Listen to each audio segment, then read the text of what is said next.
mamá, cuando era joven, perdió un embarazo. Y eso significó que para poder salvarle la vida, ya no pudo tener más hijos. Creo que en ese momento mi papá hubiera dado la vuelta al mundo para poner en sus brazos a alguien a quien poder llamar hijo. Y así fue como una mañana de marzo, en el 69, en la ciudad de La Plata, calurosa y húmeda, como siempre, aparecí yo. La verdad que siempre supe que era adoptado. Siempre agradecí todo lo que me dieron. Me llevaron a recorrer el país entero, porque mi papá decía que yo en algún momento iba a recorrer el mundo, pero que antes tenía que conocer mi país para poder valorar y para poder comparar. Y aún así, con todo el amor, algo adentro mío estaba generando una pregunta. Y la pregunta era, ¿de dónde vengo? ¿De dónde vengo? Una tarde pararon en la puerta de una clínica privada y me dijeron, ¿ves? De ahí venís. Claro, pero no era la pregunta que yo quería hacer. Así que tuve que aprender a preguntar. Quizás por eso es que soy periodista.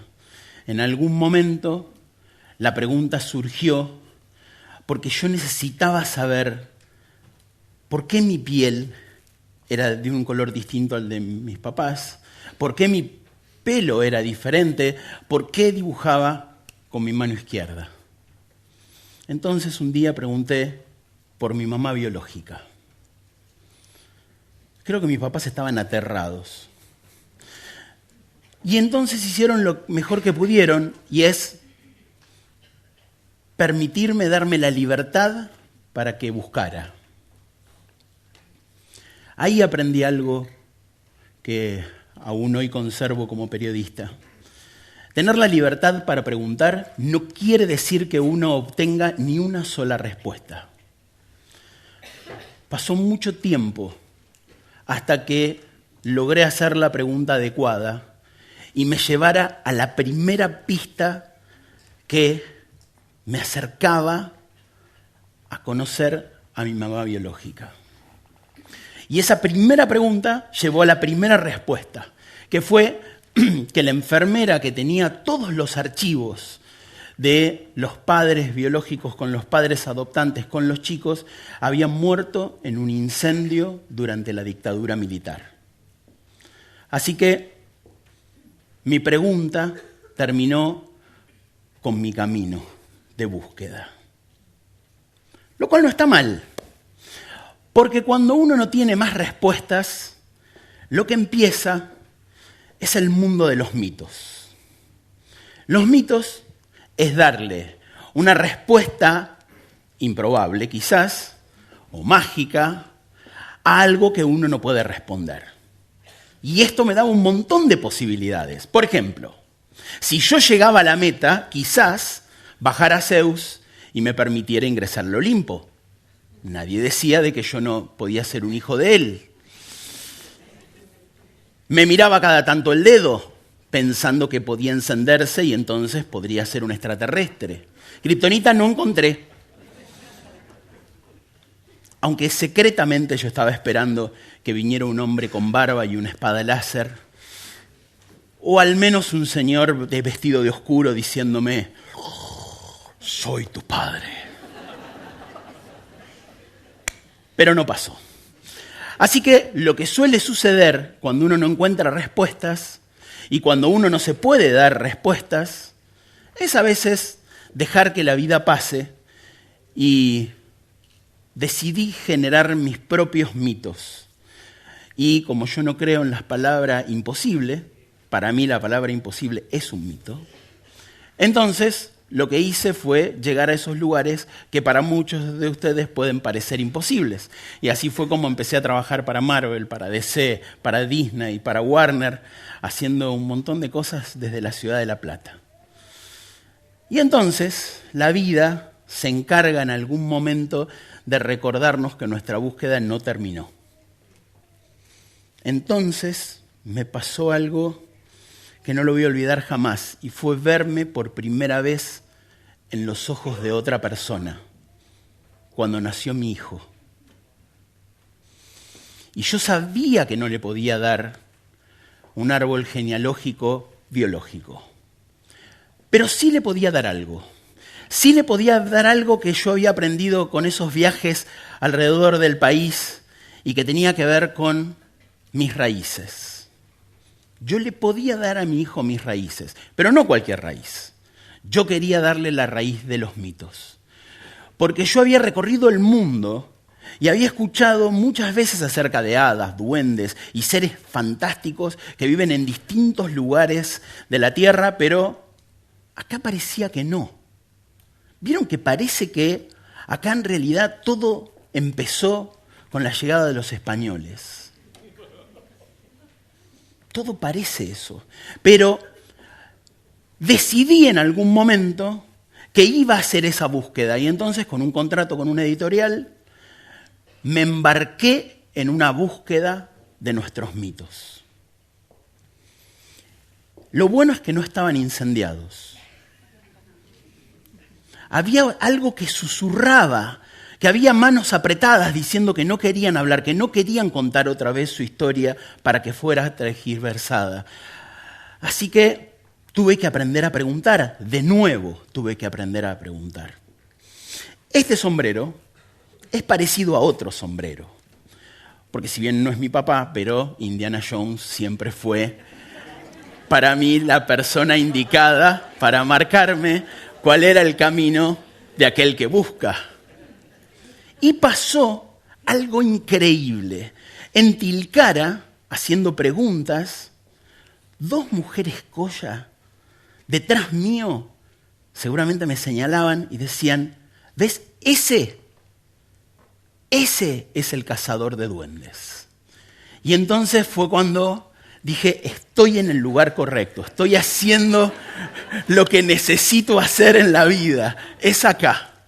Y les voy a contar algo que no tenía pensado contarles, pero que tiene que ver con el tema de los mitos. Y tiene que ver cómo los mitos están vivos. Todo el tiempo van cambiando y van mutando. Y así fue como en Tilcara escuché a un músico que se llama Ricardo Vilca. Ricardo Vilca toca una música hermosa. Y para agradecerle, como soy ilustrador, además, le hice un dibujo de él con orejas de duende, ¿no? Tocando así con forma de duende, y él lo empezó a utilizar en sus recitales, en sus conciertos, y Ricardo falleció. Y alguien decidió que ese duende estuviera tallado en su tumba. Y desde ese momento, en Tilcara, se dice que a la noche, en algunos momentos, se ve al duende Vilca con su música recorriendo los valles. Miren qué increíble, alguien que buscaba mitos termina generando uno.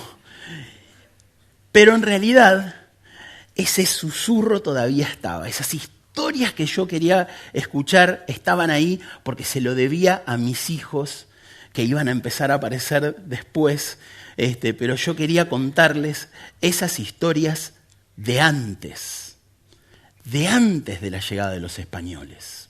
Y entonces pregunté, lo que a todos se nos ocurriría preguntar, bueno, ¿en este país hay sirenas? Y la respuesta fue no. Pero sin embargo, cuando yo pregunté por las mujeres con cola de pez, empezaron a aparecer las Coñilauquen en el sur, la Mayur Mamán en el norte, la Banjara en el río Paraná. Pero no solo eso, no solo hay sirenas, también hay hadas, porque los espíritus femeninos que cuidan las plantas en todo el mundo se los considera como hadas. Y esa, a quien adoro, porque la Cahallarí es la que cuida la yerba mate y es mi bebida,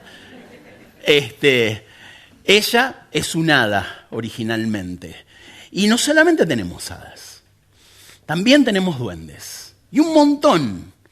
Duendes tenemos del acá en el sur el chubiño, el anchimalén, el cuca blanca, pero además en otras partes del país tenemos al pombero, al guairatumpa, al yastay, al sombrerudo. Es increíble toda la cantidad de seres que hay en nuestro país de antes, incluso dragones. El guairapuca es el viento colorado de Salta, pero que sin embargo sus características son muy parecidas a los dragones orientales. Hoy ya sabemos de que no fueron los primeros los españoles en llegar a nuestras tierras y que los orientales también estuvieron acá antes, aunque no vinieron quizás a conquistar.